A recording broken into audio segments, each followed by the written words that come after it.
Guinée-Bissau c'est beaucoup waron fla Ousmane match mu kundo meka label ko okum kona ko fo mu tale Coupe d'Afrique des Nations ale kenekan Côte d'Ivoire samba flani muga ani saba nasra beke samba flani muga ani nani préparation am sira fo Ousmane ko nyena parce que Mali c'est soro woro ani fla we ya futugo min sule depuis mi-temps na saba ni fla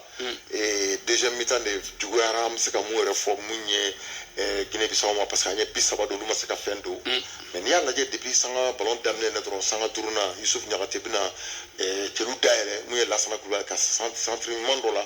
avec sanga touru sanga ta ani touru munye la sana kulbali ale rebna bi flana o soroka do tona ka bi folo Mali équipe nationale merci mes frères précision les deux allez je pense que nous te vidéo si non c'est vrai donc au café munye Kamori Koulibaly Doumbia avec quoi yo Ousmane Doumbia do ana kara Koulibaly so le frère do la way angana je Kamori Doumbia do Mali Mori if bisuma ka baragnement do café abe inde de ke ka doni ballon maintenant gardien ba ballon ta gardien ba repousser wa soro munye Kamori ali bien placé là-bas placé Diola ça va ani bon et puis ça va Ousmane au bec Kamori ka bi woro nai en 9 matchs avec les Aigles voilà 9 matchs 6 buts marqués précision au café anga bina nambe do déjà mi-temps na siku Niakhaté fait au bec nene dorjeles donné ko fa ka baragnement do be avec ballon blanc ba fa ba corridor non binya na ko jugo siku fana ba ka bi folo do aywa avec les Aigles aywa au bolen ko fe mu e falay sako ale fana bina ibado ko espérance bala parce que ayelene masa solo avec tout sans fait nous te ballon tu chabo nous yotia défenseur ni gardien avec défenseur de kuro ka ballon nous là gardien bodra ba kori ta ci ibado ko tiere là il était déterminé très intelligent oui ballon donc la Sim Smoro alebna bi et sina walebna bi woronando au fana be so encore une fois nene dorjes ka paragement ko fetukuni mais des sommes betiro là ale de kuye bara manke male maso adi mogoma ale koroni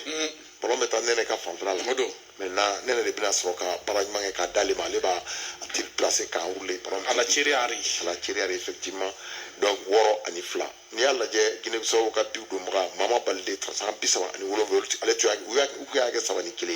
anya ke ay fla ni kile anya ke sawani kile maintenant Carlos Mané ale ake sawa ani fla yana ngata mitana Bokar Kikit ko ati ale bina pana match kono masa solo mu bisanga bisawa no wolo na ale bebo donc ma ale bolo ni confessant ma fo am se ka fo anga défenseur yugo yabara do maintenant mo mun dona wolo fla Bokar Traoré el feno ale dona DS8 sama sokale fana dona Ibrahim Sissoko la sinisina ko fokase Amadou Dante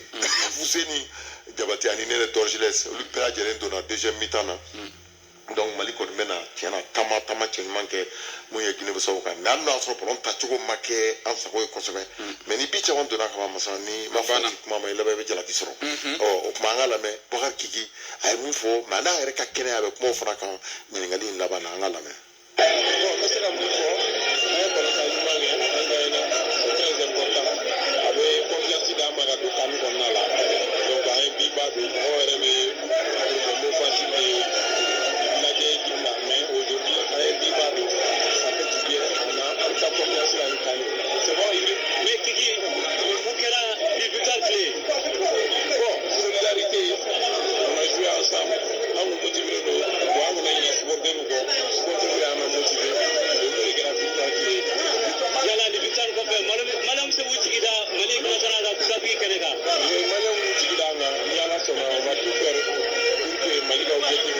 nous sera on va tout donner yala so kiki yere pour sur malam jora la rek sa mu fa impression non ça va beaucoup mais bolon est sera digira na doni mais yoram na ça va beaucoup merci oh ya même ça va beaucoup mieux que ça va beaucoup mieux que ça va ballon de asoro c'est-à-dire à bas ventre la kaji donc à man quoi normal bien entraînement que normalement avec le groupe ça va alhamdoulilah 10 minutes ko be fana o bela jelen tara mais do ka ya libala ka no donc masa ambe boy 600 ambe jing cette fois-ci albi ambe to national la de mais ambe ta 600 muye ama fotukomna en route pour la CAN